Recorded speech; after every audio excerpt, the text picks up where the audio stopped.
안녕하세요. 저는 경기도에 사는 30대 여성입니다. 오늘 제가 털어놓을 이야기는 누군가에겐 그저 흔한 고부 갈등처럼 들릴지도 모릅니다. 하지만 저는 이 이야기를 통해 제 인생을 갉아먹던 그 뿌리를 어떻게 뽑아냈는지 말씀드리고 싶어요. 가족이란 이름 뒤에 가려진 진짜 얼굴, 그리고 제가 거기서 빠져나온 긴 여정을 시작해 보겠습니다. 저는 32살에 결혼을 했어요. 대기업 마케팅 팀장으로 일하고 있었고 남들이 보기엔 꽤 안정적인 커리어를 쌓아가던 중이었죠. 입사한 지 8년째 되던 해였고 그동안 야근도 마다하지 않고 일에만 몰두하며 살았습니다. 결혼이 늦었던 것도 그래서였어요. 주변에서는 일 욕심 그만 부리고 좋은 사람 만나라는 말을 귀에 못이 박히도록 들었죠. 남편은 저보다 3살 위로 중견기업 과장이었어요. 소개로 만났는데 처음 만났을 때 인상은 나쁘지 않았습니다. 조용하고 차분한 편이었고 크게 모난 구석이 없어 보이더라고요. 말도 느릿느릿했고 식당에서 음식을 주문할 때도 제 의견을 먼저 물어봐주는 사람이었어요. 오늘 저녁은 뭐 먹을까요? 저번에 말했던 그 파스타집 갈까요? 아니면 따뜻한 국물 있는 한식당 갈까요? 결정하기 힘들면 제가 몇 군데 추려볼까요? 데이트할 때마다 그는 늘 제게 선택권을 넘겼습니다. 제가 파스타가 좋아요 라고 하면 그는 역시 탁월한 선택이에요. 저도 그 집 파스타 정말 좋아하거든요 라고 웃으며 맞장구 쳐줬죠.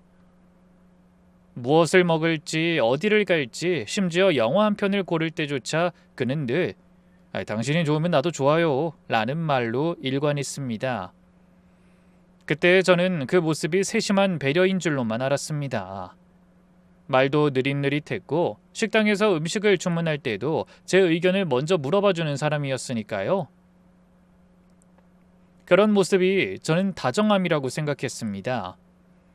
지금 생각해보면 그 모난 구석이 없음이 오히려 가장 큰 문제였지만 그때 저는 그걸 미처 알지 못했죠. 연애 기간 동안에도 남편은 자기 의견을 강하게 내세우는 법이 없었어요. 그게 배려인지 그저 묻어남인지 아니면 회피인지 구분할 줄 몰랐던 게 제 첫 번째 실수였습니다.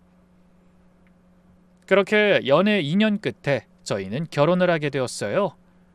모두의 축복을 받으면서요. 차곡차곡 쌓여 있었고 저는 주말마다 틈틈이 짐 정리를 하느라 바빴어요. 그날도 토요일 아침 늦잠을 자고 일어나 커피 한 잔을 내리고 있었어요. 시모에게서 전화가 오더라고요. 이번 주 토요일에 와. 친척들 오기로 했어. 혹시나 해서 하는 말인데 옷 얌전한 거 입고 오고. 통보였습니다. 물음표가 없는 문장이었어요. 전 그날 오전부터 업무 미팅이 잡혀 있었고 오후엔 오랜만에 친구를 만나기로 한 약속도 있었죠. 전화를 끊고 한참을 멍하니 서 있었어요. 손에 든 커피잔이 식어가는 줄도 모르고요. 마음 한구석에서는 오늘은 안 된다고 말해야 하나 싶은 생각이 들었지만 결혼한 지 얼마 되지도 않았는데 첫인상부터 박하게 남기고 싶지 않았습니다. 친척들이 온다는 말에 선뜻 안 된다는 말이 나오지 않았던 거죠. 결국 저는 그날 업무 미팅을 동료에게 넘기고 친구와의 약속도 다음으로 미룬 채 새벽 대바람부터 시댁에 가게 되었습니다. 도착하니 이미 부엌은 분주했고 시모는 앞치마를 던지듯 건네며 이러더군요. 전 좀 붙여줄래? 그리고 다 하고 나면 설거지 쌓인 것도 좀 하고. 일단 설거지까지 끝내고 나면 말해. 그 다음에 뭐 해야 하는지 알려줄게. 인사도 제대로 나누지 않았는데 바로 일부터 시키니 조금 당황스러웠습니다. 하지만 어쩌겠어요.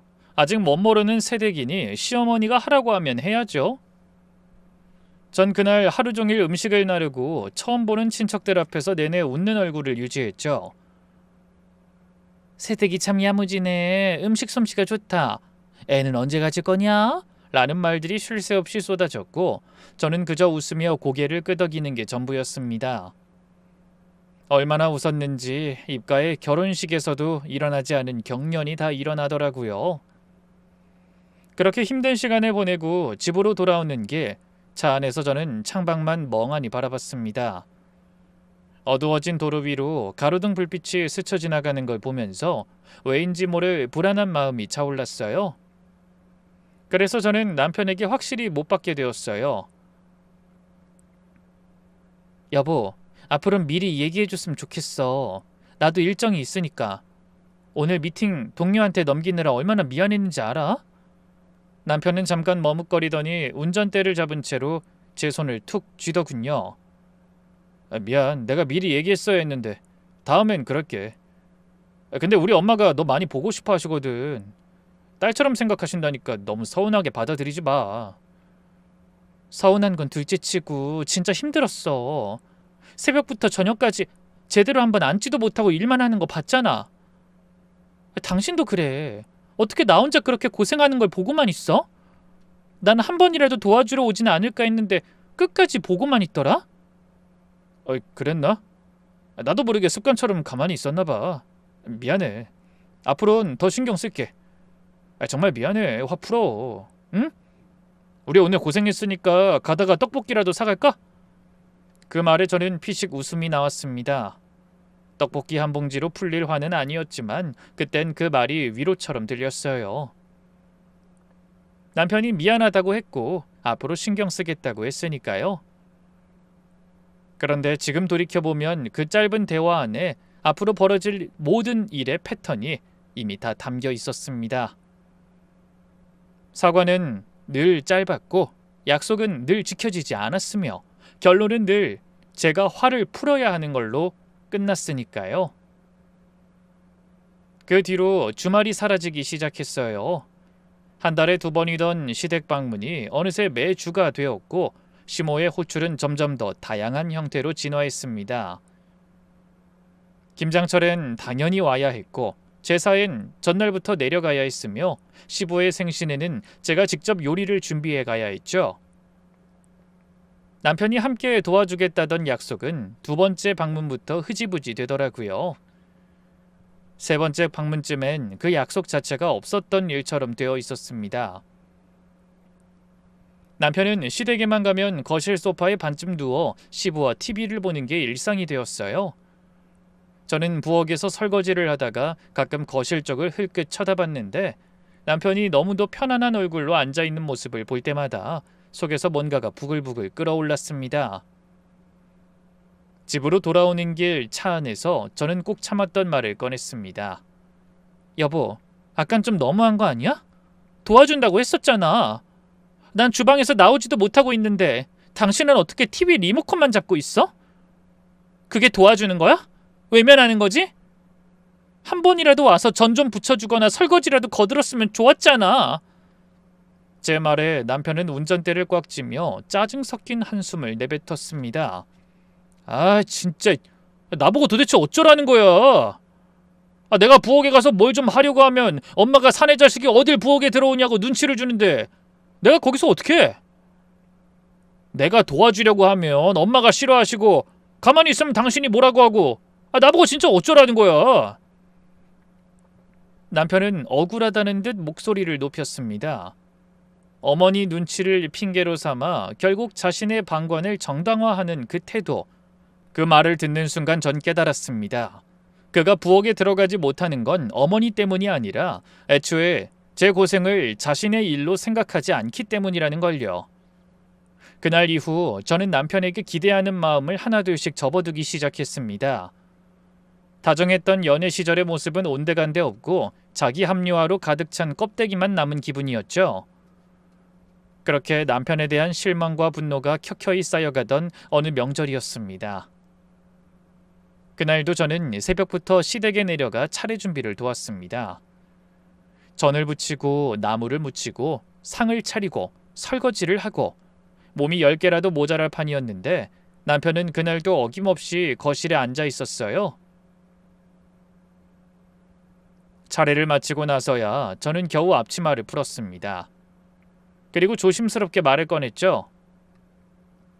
저 이제 친정에 가볼게요. 저희 부모님도 기다리고 계셔서요. 그때까진 멍하니 TV나 보던 시모는 제가 간다고 하니 그제야 뭔가를 생각난 듯 손을 탁 치면서 또 일거리를 만들더라고요. 아, 맞다. 너 가기 전에 전 좀 더 붙여놓고 가라. 저녁에 또 손님들 올 수도 있는데 내가 다 할 순 없잖니. 그리고 큰 솥도 죄다 꺼내서 씻어놔. 저녁에 뭘 쓸지 모르니까 미리미리 씻어놓거라. 딱 이것만 해놓고 가. 눈앞이 아찔했습니다. 이미 아침부터 수시간을 쉬지 않고 일했는데 또다시 일거리를 끊임없이 주더라고요. 딱 이것만 해놓고 가 라는 말을 하면서요. 저에겐 그 말이 아예 친정엔 가지 말란 말처럼 들렸고 처음부터 참고 또 참던 저는 결국 터지고야 말았습니다. 어머님, 저도 친정이 있어요. 오늘 명절인데 엄마 아빠 얼굴은 봐야 하지 않겠어요? 이런 식으로 계속 마지막이라고 하시면서 일거리 주면 전 도대체 언제 갈 수 있나요? 아니, 오늘 내로 가긴 갈 수 있어요? 너무 화가 나기도 하고 그 상황이 너무 속상해 울컥하더라고요. 하지만 시몬은 그런 저를 대수롭지 않게 보더니 아주 당연하다는 듯 이렇게 말하더군요. 그렇겠네. 그럼 오늘 가지 않으면 되잖니? 친정에서 기다린다고 했지. 얼른 전화 드려. 시댁에 일이 많아서 못 간다고. 그럼 기다릴 일도 없고 네가 가야 할 일도 없잖아. 결국 시모의 속내가 이거였습니다. 아예 저를 가지 못하게 만들려고 굳이 하지 않아도 되는 일까지 만들어 저를 붙잡아 두는 것이었어요. 그 속내를 정확하게 알고 나니 저도 더는 참을 수가 없었습니다. 아니요. 저는 할 만큼 했고 더는 일할 힘이 남아있지 않으니 이만 가볼게요. 남은 일은 어머님이 직접 하시든 아니면 다른 날에 자식들 불러서 시키시든 알아서 하세요. 저는 이제 못하겠으니까. 시몬은 잠깐 표정이 굳었지만 아무 말도 하지 않았어요. 저는 그 틈에 가방을 챙겨들고 현관으로 나왔습니다. 남편이 따라 나오더니 낮은 목소리로 말했습니다. 아이, 꼭 이래야 해? 친정은 다음에 가도 되잖아. 저는 신발을 신으면서 대답했습니다. 그럼 다음부터 시댁은 명절 당일 말고 다른 날 오면 되겠네. 평소에도 이렇게 자주 오는데 명절 당일은 친정 가도 되잖아. 남편은 입을 꾹 다물었어요. 얼굴을 붉히면서까지 친정에 도착하니 엄마가 현관에서 절 보자마자 눈치를 채더라고요. 아무 말도 하지 않고 그냥 꼭 안아주셨어요. 그 품에서 저는 하마터면 울 뻔했습니다. 아빠는 괜히 헛기침을 하며 왔냐? 밥은 먹었냐? 라고 하셨는데 그 목소리가 왜 그렇게 따뜻하게 들리던지요. 저녁 준비를 하면서 가족끼리 둘러앉아 이런저런 얘기를 나누고 있었어요. 오랜만에 좀 사람 사는 것 같다 싶었는데 그때 휴대전화 화면에 시모 이름이 떴습니다. 또 무슨 말을 할지 몰라 전화를 받지 않으려다가 제가 받지 않아 남편에게 연락이 가면 더 곤란한 일이 생길 것 같더라고요. 그래서 저는 슬그머니 방으로 들어가 전화를 받았어요. 시모에게서 전화가 오는 걸 본 남편은 뒤따라 들어왔고요. 지금 집에 우리 딸이랑 사위가 왔으니까 넌 우리 아들이랑 얼른 다시 넘어오거라. 저는 귀를 의심했습니다. 네? 제가 왜요? 저 친정 조금 전에 왔어요. 왜긴 왜야? 우리 딸이랑 사위한테 밥 차려줘야 할 거 아니야. 그리고 우리 아들도 누나는 봐야 할 거 아니야. 가족이 다 모여야 명절이지. 우리 장남인 아들이 빠지면 명절 느낌이 나겠어? 저는 잠시 아무 말도 하지 못했습니다. 지금 이게 무슨 상황인지 머릿속에서 정리가 되지 않았어요. 시누이는 결혼한 성인이고 사위도 멀쩡한 어른인데 그 밥을 제가 가서 차려야 한다는 거였습니다. 명절 내내 일만 하다 겨우 친정에 왔더니 다시 돌아와서 또 밥을 차리라고요. 거기에다 시댁에만 명절이 온 게 아니잖아요. 친정에도 명절은 똑같이 찾아왔고 저희 부모님도 딸 부부를 포함한 온 가족이 모여 식사를 하고 싶으실 텐데요. 시댁 가족이 다 모여야 명절이면 친정 가족이 다 모여야 하는 것도 명절 아닌가요? 왜 그 당연한 얘기가 시댁에서만큼은 통하지 않는 건지 전 그게 도무지 이해가 되지 않았습니다. 저는 최대한 목소리를 가다듬고 말했어요. 어머님, 시누이는 손이 없어요, 발이 없어요? 본인 밥은 본인이 차려 드시라고 하세요. 그리고 저희 부모님도 딸이랑 사위 다 함께 모여서 식사하시는 거 좋아하세요. 특히나 명절에요. 그러니까 이제 그만 연락하세요. 저도 가족들이랑 시간 좀 마음 편히 보낼게요. 전화기 너머로 시모가 뭐라 말을 잇기 전에 저는 먼저 끊어버렸습니다. 손이 약간 떨렸어요. 남편이 제 옆에서 굳은 표정으로 서 있었죠. 저는 남편을 똑바로 보면서 말했어요. 나 오늘 여기서 저녁 먹고 갈 거야. 그러니까 가고 싶으면 당신 혼자 가. 그것까진 말리진 않을 거니까. 남편은 아무 말도 하지 않았습니다. 방문을 열고 나가 거실 소파에 앉아 핸드폰을 들여다봤어요. 저녁 내내 가족들과 밥을 먹는 동안 남편은 말이 없었고 표정은 내내 썩은 것처럼 굳어 있었습니다. 집으로 돌아오는 차 안에서 남편이 먼저 입을 열었어요. 난 좀 서운하다. 저는 창밖을 보면서 대답했습니다. 서운해? 고작 이게? 그러면 내 심정은 어느 정도일 것 같아? 매번 도와준다고 말만 하고 도와주지도 않는 당신이나 나를 시댁 종처럼 부려먹는 어머님. 난 아주 억울해서 죽을 것 같아. 당신도 오늘 봤지? 나도 우리 집 귀한 딸이야. 그런데 왜 나를 그렇게 못 부려먹어서 안달이야? 뭘 또 부려먹어. 사실 남자보다 여자가 살림 더 잘하고 손이 빠른 건 사실이잖아. 빠른 사람이 좀 하는 게 그렇게 억울해? 내가 처음부터 그렇게 잘했어? 다 당신 집에 오가면서 그렇게 된 거잖아. 그딴 핑계로 손 놓고 있을 거면 앞으로 집에서 살림은 당신이 다 해. 그럼 살림에 익숙해지고 손도 빨라지겠지. 그렇게 되고 나면 당신 집에 가서 당신이 일 다 해. 알겠어? 진짜 뭘 또 그렇게까지 극단적으로 구냐. 어쨌든 난 오늘 당신 반응이 너무 과했다는 거잖아. 전 고개를 돌려 남편을 바라봤어요. 과한 건 내가 아니라 당신 엄마지. 겨우 친정에 왔는데 또 전화해서 자기 딸이랑 사위 밥 차리러 시댁에 오라는 게 말이나 돼? 그 말도 안 되는 소리를 들었으면 당신도 내 편을 들어줘야지. 어떻게 이 순간에도 당신 지 편만 들어? 자꾸 이런 식이면 다음 명절부턴 네 집 내 집 각자 가게 될 줄 알아. 알겠어? 차 안이 조용해지더라고요. 남편은 그 뒤로 도착할 때까지 한마디도 하지 않았습니다. 그 뒤로 한동안은 잠잠했어요. 명절 때 한바탕 했던 게 효과가 있었는지 시모의 호출 빈도가 조금 줄었고 남편은 한동안은 조심하는 눈치였습니다. 그런데 이 사람이 변하는 게 그렇게 쉬운 일이 아니잖아요. 얼마 지나지 않아 다시 일상으로 돌아갔죠. 시댁 방문은 슬금슬금 늘어났고 남편은 또 거실 소파에 자리를 잡았습니다. 그러던 어느 날이었어요. 공과금을 내려고 남편 명의 통장 잔액을 확인하다가 이상한 걸 발견했습니다. 매달 일정한 날짜에 꽤 큰 금액이 빠져나가고 있었어요. 한 번이 아니었습니다. 몇 달째 같은 날짜에 같은 금액이 어딘가로 나가고 있었죠. 저는 남편에게 물었어요. 여보, 이 2,000예약은 뭐야? 남편은 화면에서 눈도 떼지 않고 대답했습니다. 보면 몰라. 엄마 용돈이잖아. 귀찮게 왜 쓸데없는 걸 물어? 그걸 몰라서 귀찮게 묻는 것 같아? 나하고 왜 상의도 없이 용돈을 주고 있었냐고 묻는 거잖아. 이런 건 미리 상의하기로 했었잖아. 한 달에 50만 원 주는 것도 상의해야 해? 얼마 되지도 않는 돈으로 꼭 이렇게 사람을 귀찮게 해야 하냐고. 50만 원이 아니었습니다. 50만 원이었다면 저도 그러려니 했을 거예요. 문제는 그게 그 2배였다는 거였죠. 저는 21번 고르고 다시 물었습니다. 50만 원? 여기 100만 원 찍혀 있는데? 남편은 그제야 멈칫하더니 시선을 살짝 피했어요. 뭐 엄마 혼자 힘드시잖아. 내가 장남인데 당연한 거 아니야? 장남이면 당연한 거야? 그 당연한 걸 왜 나한텐 얘기를 안 했어? 결혼할 때 이런 얘기 한 적 있어?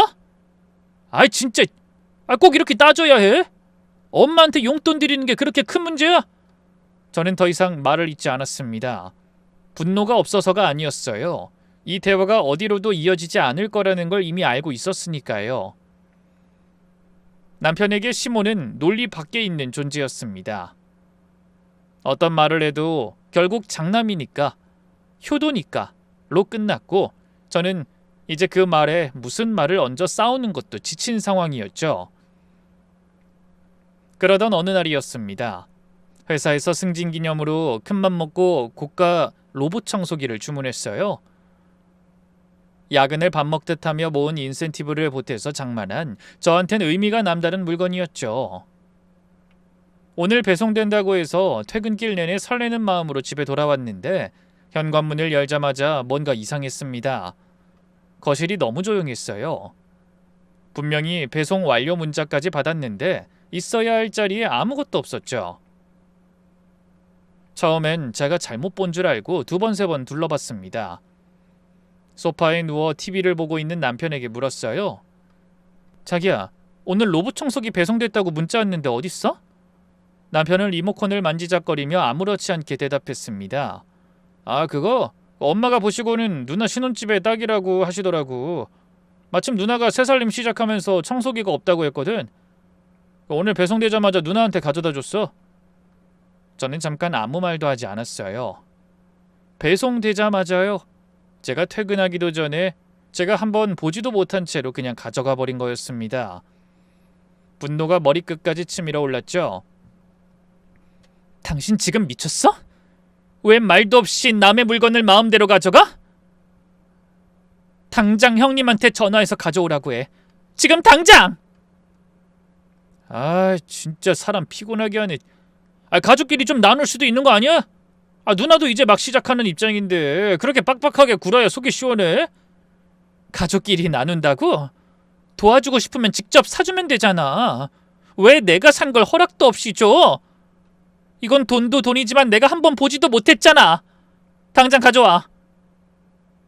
아니, 무슨 로봇 청소기 하나로 사람을 이렇게까지 몰아붙여. 진짜 너무한다 당신. 몰아붙이는 게 아니라 당연한 거 아니야? 당신은 내 입장에서 한 번이라도 생각해 본 적 있어? 내가 그거 사려고 얼마나 야근했는지 알아? 그리고 이런 순간에는 당신이 나한테 사과를 해야 하는 거 아니야? 왜 당신이 나한테 화를 내는 건데? 내가 뭘 잘못했다고? 제 단호한 목소리에 남편은 짜증 가득한 얼굴로 휴대전화를 꺼내 들더군요. 화면을 몇 번 두드리더니 제게 툭 던지듯 뱉었습니다. 됐어? 딱 그 금액만큼 입금했으니까 새로 사. 이제 됐지? 아유, 그만 좀 해. 사람 진짜 질리게 하네. 사실 제가 그때 정말로 원했던 건 돈이 아니었어요. 그저 진심 어린 사과 한마디면 충분했을 겁니다. 미안해, 내 생각이 짧았어. 다음부턴 무조건 당신이랑 상의할게. 그 한마디. 그리고 다시는 이런 일이 없겠다는 진지한 태도. 말 한마디가 천냥빚도 갚는다는데 남편은 그 말 한마디조차 아까워하더군요. 저는 입금된 돈을 한참 동안 바라보다가 핸드폰을 식탁 위에 내려놓고 방으로 들어가 혼자 한참을 울었습니다. 그때 참 많은 실망을 했던 것 같아요. 그렇지만 바로 이혼까지 생각하진 않았습니다. 아직은 개선의 여지가 있지 않을까 하는 일말의 기대감이 남아 있었거든요. 무엇보다 이른 나이에 성급하게 이혼을 결심하는 게 아닌가 하는 두려움, 그리고 우리가 함께 쌓아온 시간들에 대한 미련이 저를 망설이게 만들었죠. 친구에게 이런 이야기를 살짝 털어놓았을 때도 그래도 남편이 나쁜 사람은 아니잖아. 좀 더 지켜봐. 라는 말을 들으면 또 그런가 싶어졌어요. 누군가는 이혼이 별일 아니라고 하지만 저는 그 결정 하나가 제 인생 전체를 흔들 수도 있다는 걸 알았기에 쉽게 입 밖으로 꺼낼 수가 없었어요. 그 희망이 참 잔인했던 것 같습니다. 이 부부라는 이름으로 맺은 3년의 시간이 제게는 그들을 향한 마지막 인내심이 되어줬으니까요.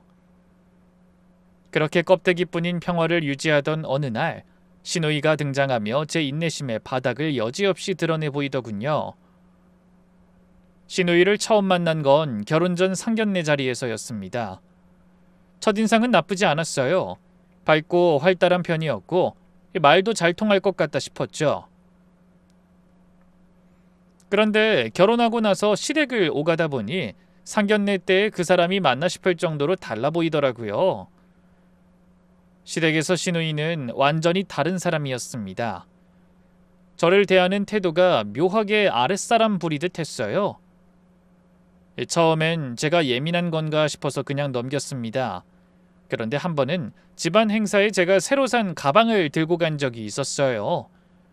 딱히 명품도 아니었고 그냥 제가 좋아서 산 거였죠. 그런데 신우이가 그걸 보더니 대뜸 이러는 거예요. 이렇게 그 가방 어디 거야? 어머, 이거 꽤 비싼 거 아니야? 직장 다닌다고 씀씀이가 남다르네. 올케, 솔직히 그 가방이 올케한테 좀 안 어울리지 않아? 내가 좀 가르쳐 줄까? 언니가 스타일 좀 알거든. 저는 그 말을 듣고 뭐라고 받아쳐야 할지 몰라서 그냥 웃어 넘겼습니다. 그게 실수였어요. 한번 넘어가니까 그 다음부터는 더 노골적으로 나오더라고요.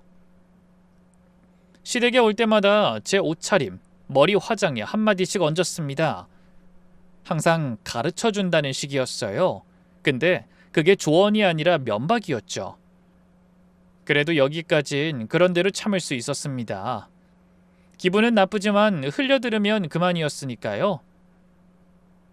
신우이가 원래 저런 사람이구나 하고 선을 긋고 나니까 오히려 마음이 좀 편해지기도 했어요. 그런데 도저히 넘길 수 없는 문제가 생겼습니다. 그 사건의 시작은 부모님께서 딸을 위해 보내주신 귀한 식재료들이었어요. 한우 선물 세트에 전복, 킹크랩, 거기다 제철 과일까지. 명절도 아닌데 딸 생각난다고 일부러 챙겨 보내주신 거였습니다. 받자마자 너무 감사해서 엄마한테 전화를 드렸죠. 이걸로 주말에 뭘 해먹을까 혼자 신이 나 있었는데 며칠 뒤 퇴근하고 집에 와서 냉장고를 열었더니 뭔가 이상하더라고요.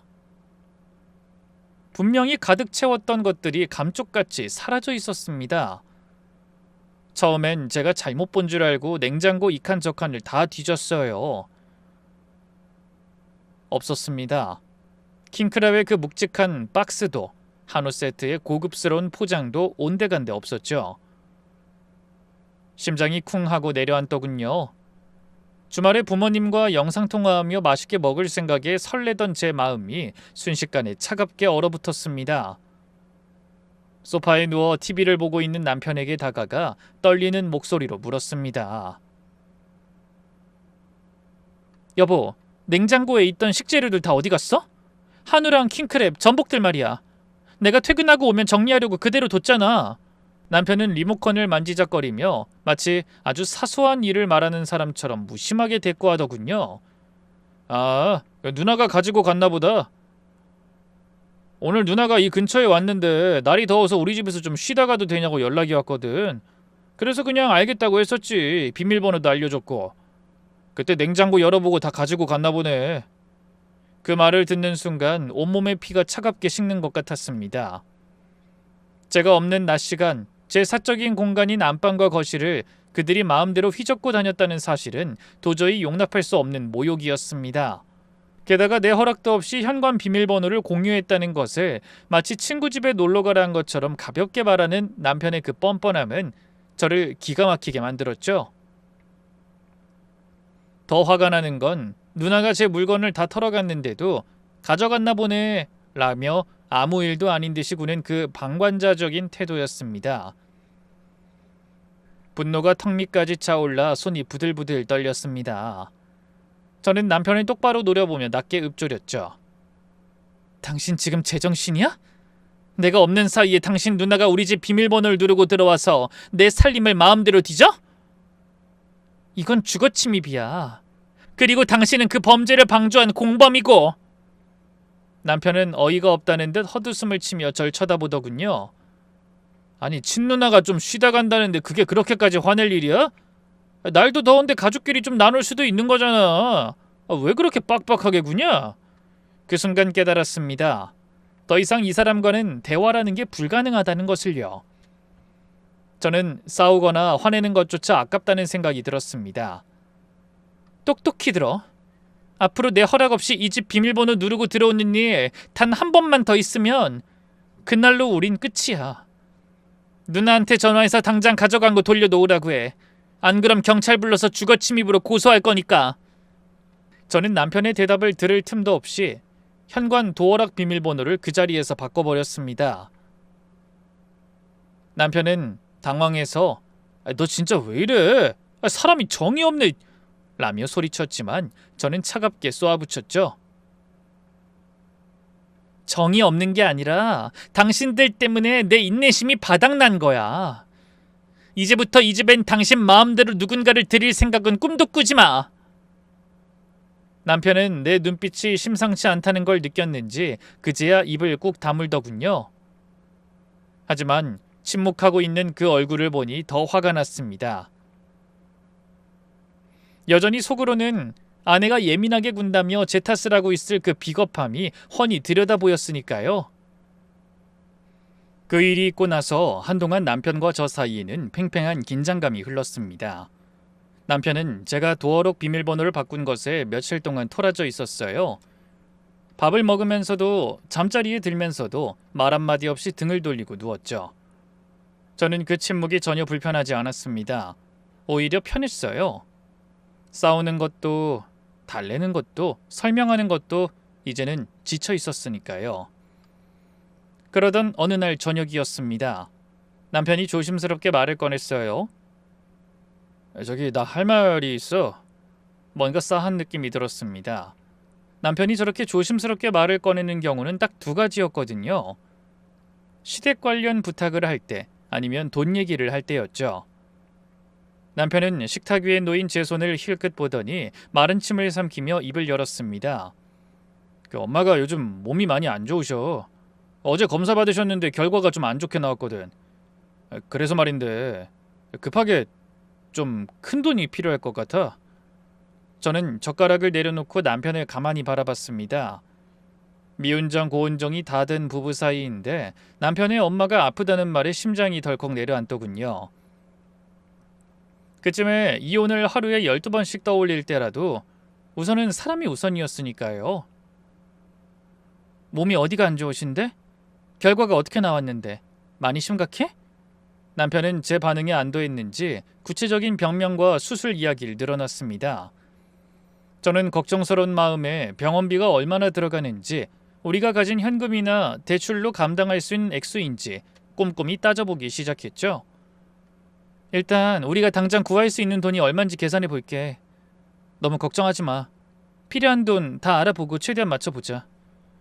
저는 정말로 걱정이 되어서 남편이 샤워하러 들어간 사이 필요한 서류를 챙기려고 남편 폰을 확인했습니다. 그런데 거기엔 예상치 못한 메시지들이 떠 있었죠. 단체방에서 시모와 시누이가 주고받은 대화였습니다. 아들한테 얘기했니? 가게 자리 알아본 거 다음 주까지 계약금 안 보내면 다 놓친다. 그래, 얼른 올케한테 말해. 이러다가 가게 놓칠까봐 불안해 죽겠어. 눈앞이 하얘졌습니다. 시모의 병이 아니었어요. 가게 계약금이었습니다. 시모와 시누이가 가게를 차리려고 남편한테 돈을 구해오라고 시킨 거였죠. 저는 손이 떨리는 걸 느끼면서 대화창을 위로 계속 올려봤어요. 날짜가 꽤 됐습니다. 며칠 전부터 이미 계획이 다 짜여 있었더군요. 너희 사는 아파트 너 명이 아니고 올케 명이지? 몰래 대출받을 수 있으면 좋을 텐데. 일단 올케한테 이야기 꺼내봐. 근데 걔가 순순히 해줄까? 요즘 나랑 사이도 좋지 않은데. 엄마 아프다고 해. 수술해야 한다고. 최대한 심각하게. 올케가 은근히 그런 부분에 마음이 약한 것 같더라. 대충 연기 좀 하고 눈물 찔끔하면 속을걸? 엄마도 아픈 척 좀 제대로 해. 걱정하지 마. 그렇지 않아도 요즘 여기저기 안 아픈 곳이 없으니까. 저는 폰을 내려놓고 한참 동안 그 자리에 앉아 있었습니다. 아까 남편이 병명을 늘어놓을 때 제가 걱정스러운 얼굴로 고개를 끄덕이던 게 떠올랐어요. 필요한 돈 다 알아보고 최대한 맞춰보자고 했던 제 말도요. 그 말을 들으며 안도하던 남편의 표정도요. 배신감이라는 말로는 부족했습니다. 이건 배신이 아니라 사기라는 생각밖에 들지 않았죠. 그리고 그때 비로소 이혼에 대한 결심이 서더라고요. 저는 휴대전화 속 세 사람의 대화 내용을 모조리 다 제 휴대전화로 옮기고 난 후 이혼 준비를 조용히 시작하게 되었습니다. 제가 물밑에서 아무도 모르게 소송을 준비하는 사이 세 사람은 아주 신이 나서 난리가 났더라고요. 제가 돈을 줄 것처럼 말을 던져놨으니 빚까지 내서 가기 계약까지 한 상황이었습니다. 저는 이런 상황을 남편의 휴대전화를 몰래 살펴보며 다 알고 있었고요. 그렇게 제가 이혼을 준비하는 사이 시누이의 생일이 다가왔습니다. 아침부터 시모에게서 전화가 왔어요. 받자마자 다짜고짜 용건부터 쏟아내더군요. 오늘 너희 시누이 생일인 거 알지? 근데 시누이 남편이 출장을 가서 집에 없다네? 시누이 혼자 생일상도 못 받고 있는데 그렇다고 걔가 직접 끓여 먹긴 좀 그렇잖니. 어제 친구들이랑 노느라 늦게 들어와서 지금 한참 자고 있을 텐데 네가 가서 미역국 좀 끓여놓고 와. 처음엔 황당해서 헛웃음이 나왔습니다. 네? 제가요? 그런데 그 한마디에 시모가 기다렸다는 듯 쏘아붙이더군요. 뭐? 야, 너 지금 뭐라고 했어? 쪼잔하게 미역국 하나를 못 끓여줘? 그게 그렇게 어려운 일이야? 옳게면 옳게 도리라는 게 있는 거 아니야? 시누이 생일도 못 챙기면서 무슨 며느리야? 도리도 못하는 게 어디서 대들어? 그 말을 듣는 순간 이상하게도 화보다 먼저 다른 감정이 솟아올랐습니다. 잘됐다 싶더라고요. 생각해보면 이보다 더 좋은 타이밍이 없었습니다. 흥신소에서 받은 보고서에 따르면 시누이가 남편 출장 기간을 틈타 누군가를 집으로 들이는 패턴이 있다고 했으니까요. 그런데 마침 오늘이 그 출장 기간이고 시모가 직접 저를 그 집으로 떠밀어 넣어주겠다는 거였습니다. 제 발로 찾아가면 의심을 샀겠지만 시모의 성화에 못 이겨 마지못해 끌려가는 모양새라면 누구도 의심하지 않을 일이었죠. 생일날 제대로 물 한 번 먹여줄 수 있는 기회인데 마다할 이유가 없었습니다. 저는 속으로 웃음을 삼키며 짐짓 억울한 척 한 번 더 버텨봤습니다. 어머님, 시누이도 다 큰 어른인데 본인이 알아서 챙기지 않을까요? 저도 오늘 회사 일정이 있어서요. 뭐? 야, 너 지금 뭐라고 했어? 쪼잔하게 미역국 하나를 못 끓여줘? 그게 그렇게 어려운 일이야? 옳게면 옳게 도리라는 게 있는 거 아니야? 시누이 생일도 못 챙기면서 무슨 며느리야? 도리도 못하는 게 어디서 대들어? 수화기 너머로 쏟아지는 악다구니를 들으며 제 입꼬리가 절로 올라가더라고요. 저는 소리 없이 웃음을 지으며 아주 친절하게 답했습니다. 네, 어머님. 아주 정성껏 준비해서 갈게요. 전화를 끊고 나서 저는 가방을 챙겼습니다. 그동안 정리해둔 이혼 소장 서류들과 가게를 차리기 위해 대출 사기까지 벌였던 세 사람의 치밀한 대화 내용을 빠짐없이 챙겨 넣었죠. 평소라면 화났을 그 준비 과정이 그날따라 얼마나 신이 났는지 모릅니다. 시누이를 시작으로 시모, 남편까지 차례대로 무너져 내릴 모습을 떠올리니 콧노래가 절로 나오더라고요. 시누이네 집에 도착해 비밀번호를 누르고 들어갔습니다. 시누이는 제가 올 줄 알았다는 듯 거실 소파에 다리를 꼬고 앉아 핸드폰을 보고 있더군요. 제가 주방으로 들어가 가방을 내려놓고 겉옷을 벗자 시누이는 눈 하나 깜짝하지 않고 툭 내뱉었습니다. 이렇게 늦었네? 배고파 죽겠으니까 빨리 좀 해봐. 미역국 거리만 가지고 왔어? 해장할 거리는 없는 거야? 뭐가 됐든 속 쓰리니까 얼른 좀 해봐. 그 말을 듣는 순간 제 마음속에는 화보다 먼저 가소로움이 피어오르더군요. 자기가 조만간 어떤 처지에 놓이게 될지도 모르고 끝까지 아랫사람 부리듯 명령조로 나오는 그 꼴이 그저 한심하기 짝이 없었습니다. 저는 대답 대신 가방을 챙겨 거실 한복판으로 다가갔습니다. 그리고는 가방에서 그동안 모아둔 대화 내용 캡처본과 대출 서류들을 꺼내 시누이 앞에 툭 던졌죠. 이게 뭐야? 시누이가 서류를 집어들더니 얼굴이 흑빛으로 변해가더군요. 제가 남편의 휴대폰을 통해 그들이 꾸민 사기극을 전부 알고 있다는 사실에 시누이는 당황하며 어쩔 줄 몰라 했습니다. 저는 시누이의 눈을 똑바로 응시하며 차갑게 내뱉었습니다. 나 다 알고 있어. 너희가 가게 차리려고 내 아파트 담보로 대출 받으라고 모의한 거 다 봤어. 당연히 내 아파트 담보로 대출 받아줄 생각 없으니까 기대도 하지 마. 난 이제 네 동생이랑 이혼하려고 하니까. 네 대출금은 네가 알아서 해결해. 순식간에 시누이의 얼굴이 사색이 되었습니다. 시누이는 서류를 쥐고 떨리는 손으로 제 바지가랑이를 붙잡으며 빌기 시작하더군요. 옳게, 제발 살려줘. 갑자기 이렇게 이혼한다고 하면 내 동생은 둘째치고 당장 내 대출금은 어떻게 하라는 거야? 우리 가게 계약금 다 들어갔는데 이러면 나 진짜 죽어. 우리 남편 알면 이혼당할 수도 있단 말이야. 그 비굴한 모습을 내려다보는데 일말의 동정심도 들지 않았습니다. 오히려 그동안 이들이 나를 얼마나 우습게 알았으면 이런 사기극까지 벌였을까 싶어 헛웃음이 나오더군요. 저는 신우이가 붙잡고 있는 손을 매몰차게 뿌리쳤습니다. 내 뒤에서 나한테 사기쳐서 돈 받아내려고 할 땐 내 입장 생각해서 그런 계획 세웠었니? 나도 마찬가지야. 네가 죽든 말든 이혼 당하든 말든 나랑은 상관없다 이거야. 신우이는 바닥에 주저앉아 엉엉 울기 시작했지만 저는 뒤도 돌아보지 않고 그 집을 나왔습니다. 엘리베이터를 기다리는 동안에도 속이 어찌나 후련하던지 콧노래가 나올 지경이더군요. 그들은 이제야 비로소 제가 더는 만만한 올케가 아니라는 사실을 뼈저리게 실감하게 될 테니까요. 집으로 돌아와 평소처럼 차분하게 차를 한 잔 내렸습니다. 이제 폭풍이 몰아칠 일만 남았으니 마음의 준비를 해야 했죠. 예상대로 얼마 지나지 않아 현관문이 부서져라 열리며 시모가 들이닥치더라고요. 신우이에게 전해 듣고 급하게 달려온 게 분명했죠. 시모는 제 얼굴을 보자마자 악다구니를 쓰며 달려들더군요. 너 지금 진짜 이혼이라도 하겠다는 거야? 이혼? 뭐 할 수 있지. 그런데 네가 내 아들이랑 이혼하면 내 대출금은 어떡해? 네가 내 병원비하라고 집 담보대출 내준다는 그 말만 믿고 대출받은 돈이 얼만데? 우리 가족 모조리 다 대출받았단 말이야. 시모의 입에서 나온 말은 기가 찰 노릇이었습니다. 말 한 번 잘했네요. 병원비로 달라고 했지 가게 때문에 달라고 한 적 없잖아요. 지금 어머님이나 어머님 아들, 딸까지 모조리 다 나한테 사기치다 걸린 거예요. 그런데 뭐가 당당해서 이렇게 큰 소리를 치는 거예요?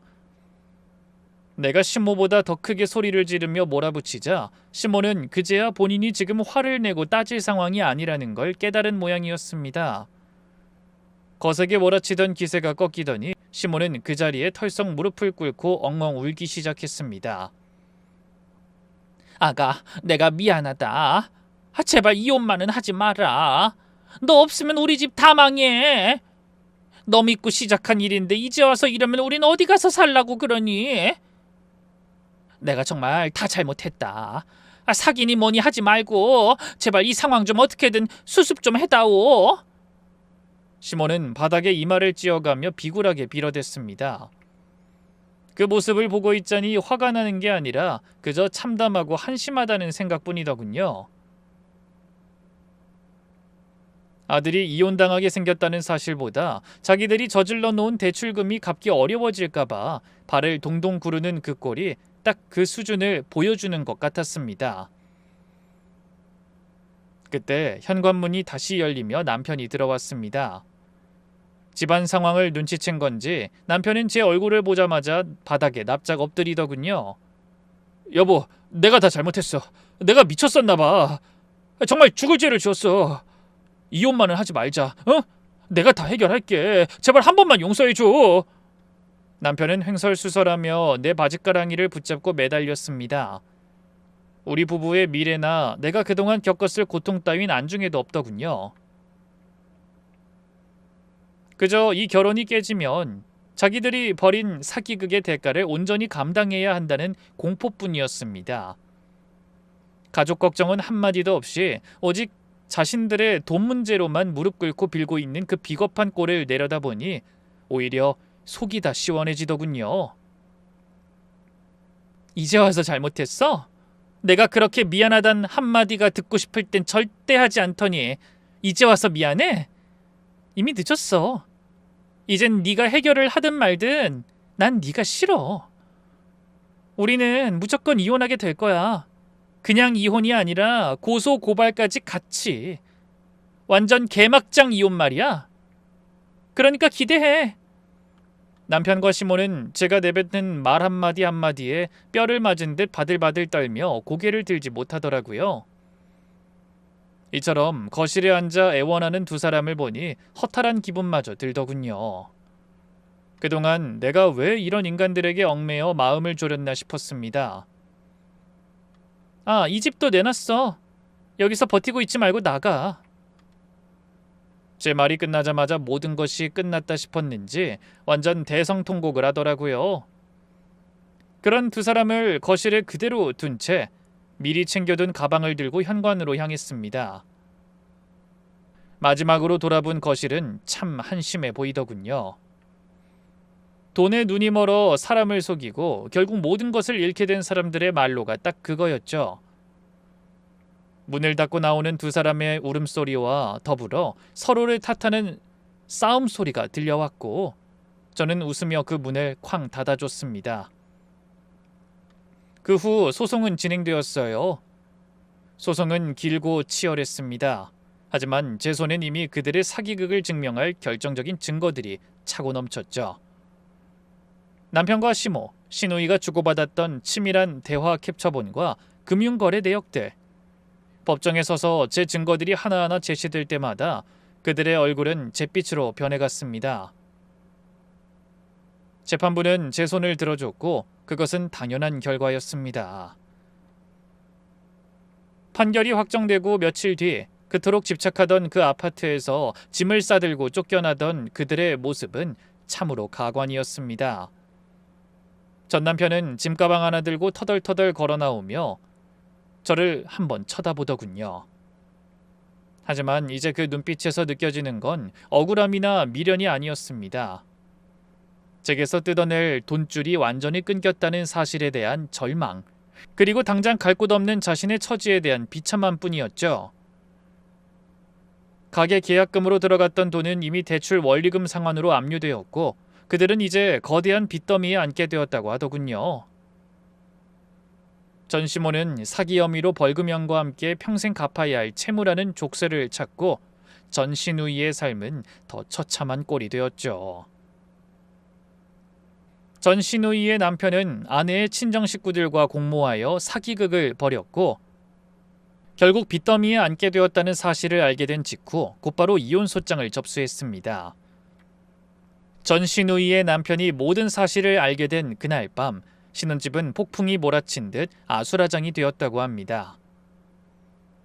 전해 들은 바에 따르면 전 시누이의 남편은 분노를 참지 못하고 거실에 집기들을 내던지며 고함을 질렀고 전 시누이는 남편의 바지가랑이를 붙잡고 눈물과 콧물을 쏟아내며 울부짖었다고 하더군요. 그 처절했던 대화는 대략 이러했습니다. 여보, 제발 내 말 좀 들어봐. 다 우리 엄마가 시킨 거야. 난 그냥 하라는 대로 했을 뿐이라고. 시누이의 남편은 그 말을 듣자마자 헛웃음을 지으며 손에 들고 있던 서류 뭉치를 그녀의 얼굴에 뿌렸다고 합니다. 시켜서 했다고? 야, 이 미친 사람아. 그럼 너는 생각이 없어? 어떻게 네 옳게 등쳐먹을 생각을 해? 아니, 그건 둘째치고 너 지금 제정신이야? 내 허락도 없이 내 명의, 아니 우리 공동명의 재산으로 빚을 내? 그게 우리가 좀 더 편하게 살고 싶어서 그랬지. 우리 가게 차리면 다 같이 잘 살 수 있잖아. 다 너를 위해서였어. 나를 위해서? 웃기지 마. 너희 가족끼리 짜고 친 고스톱에 나만 바보 만든 거잖아. 이게 사기가 아니면 뭐야? 너 지금 내 집에서 당장 나가. 이혼해 당장. 전 시누이의 남편은 현관으로 달려가 미리 준비해둔 이혼 소장을 품 안에서 꺼내 바닥에 던졌다고 합니다. 흩날리는 종이들을 보며 전 시누이는 비명을 지르듯 다시 매달렸습니다. 안 돼. 이혼하면 나 진짜 죽어. 당장 갈 데도 없고 대출금은 다 어떡하라고. 여보, 제발 한 번만 용서해줘. 내가 다 갚을게. 응? 남편은 그녀의 손길을 매몰차게 뿌리치며 차갑게 쏘아붙였습니다. 갚아? 네가 뭘로 갚아? 그 빚이 얼만지는 알기나 해? 네 친정 식구들이랑 똘똘 뭉쳐서 내 인생까지 말아먹어놓고 이제 와서 빌면 다야? 난 너랑 결혼 생활하면서 단 한 번도 네가 올케를 사람으로 대하는 걸 본 적이 없어. 네 욕심 때문에 내 가족까지 얼굴 못 들고 다니게 만든 거 내가 평생 용서 안 해. 엄마가 시켰어. 우리 엄마가 올케한테 사기치라고. 그래야 우리 다 잘 산다고 해서. 끝까지 남 탓이야? 네 엄마가 시키면 살인도 하겠네. 됐어. 그 입 다물어. 너랑은 오늘로 끝이야. 내일 당장 법원 가서 도장 찍을 거니까 짐 싸서 당장 나가. 전신우이의 남편은 전신우이의 짐을 직접 싸서 문 밖으로 던져버렸고 전신우이는 그토록 자부심을 가졌던 신혼집에서도 쫓겨났죠. 결국 셋 다 오갈 데가 없어졌고 좁디 좁은 단칸방에서 눈만 마주쳤다 하면 삿대질하며 싸운다고 하더라고요. 다 너 때문이야. 네가 그때 올케한테 사기치자고 안 했으면 이런 일 없었어. 아니, 누나가 그런 말할 처지가 된다고 생각해? 가게 이야기 먼저 꺼낸 게 누군데? 대출 이야기 꺼낸 건 다 누나잖아. 난 누나가 시킨 대로 했을 뿐이라고. 시킨 대로 잘했어야지. 휴대전화에 증거 다 남겨놔서 결국 들키고 이 모양 이 꼴 만든 게 누군데 그딴 말을 해? 내 계획은 완벽했는데 네가 멍청해서 다 걸린 거라고. 서로를 그토록 위하던 가족에는 돈이 사라지자마자 증오로 바뀌어 지금은 법적인 다툼까지 벌이고 있다더군요. 서로를 탓하며 좁은 방 안에서 고래고래 소리를 지르는 그들의 모습은 제가 3년 동안 봤던 그 비겁하고 잔인했던 얼굴의 본 모습이었습니다. 그들의 삶은 제가 뿌린 씨앗이 아니라 그들이 스스로 싼 똥더미 속에서 썩어가고 있는 셈이죠. 모든 소송이 마무리되고 그들이 제 삶의 궤적에서 완전히 퇴장하고 난 뒤의 시간은 제게 비로소 찾아온 치유의 계절과도 같았습니다. 처음엔 그 지독했던 소란스러움이 사라진 고요함이 낯설어 며칠 밤을 설쳤지만 점차 그 정막이 얼마나 달콤한 것인지 깨달아갈 수 있었죠. 잃어버린 나를 되찾기 위해 저는 조용히 일상의 조각들을 다시 맞추기 시작했습니다. 그들이 남긴 흔적이 깃든 가구와 소품을 모조리 처분하고 제가 오롯이 좋아하는 색감과 취향으로 집을 다시 채워넣었죠. 그 과정에서 전 비로소 숨이 쉬어지는 후련함과 안도감을 느끼기도 했어요. 늘 야근에 치여 살던 시간은 이제 운동과 독서 그리고 미뤄왔던 여행을 채우는 건강한 루틴으로 바뀌어갔습니다. 나만의 리듬을 되찾으며 잃어버렸던 생기와 활력도 하나둘씩 되살아났죠. 무엇보다 가장 큰 변화는 마음가짐이었어요. 과거의 분노를 매일같이 곱씹던 습관을 과감히 버리고 그 일들을 그저 지나간 사건으로 객관화하며 감정의 무게를 덜어냈거든요. 그렇게 저는 비로소 평온과 평화를 되찾을 수 있었답니다. 제가 정말 평온을 되찾았는지 어느 날은 엄마가 절 붙잡고 이런 말씀을 해주시더라고요. 엄마 딸, 요즘 표정 너무 좋은 거 알아? 이혼할 때만 해도 기운이라고는 하나도 없는 표정이라서 걱정했는데 요즘엔 얼굴에 생기가 돌아서 보는 엄마도 너무 좋다. 안심도 되고. 앞으로 지금처럼만 지내줘. 너 하고 싶은 대로 네가 행복할 수 있는 것만 생각하면서 말이야. 알겠지? 응, 엄마. 고마워. 그렇게 말해줘서. 고맙긴 뭐가 고마워. 엄마는 잘 이겨내준 우리 딸한테 더 고마운데. 아유, 하여튼 네 인생에선 엄마도 아빠도 아닌 네가 1순위라는 걸 잊지 말고 살아. 지금처럼 행복하게 지내는 것도 잊지 말고. 엄마의 말을 듣는데 비로소 제가 정말 행복해졌구나 싶더라고요.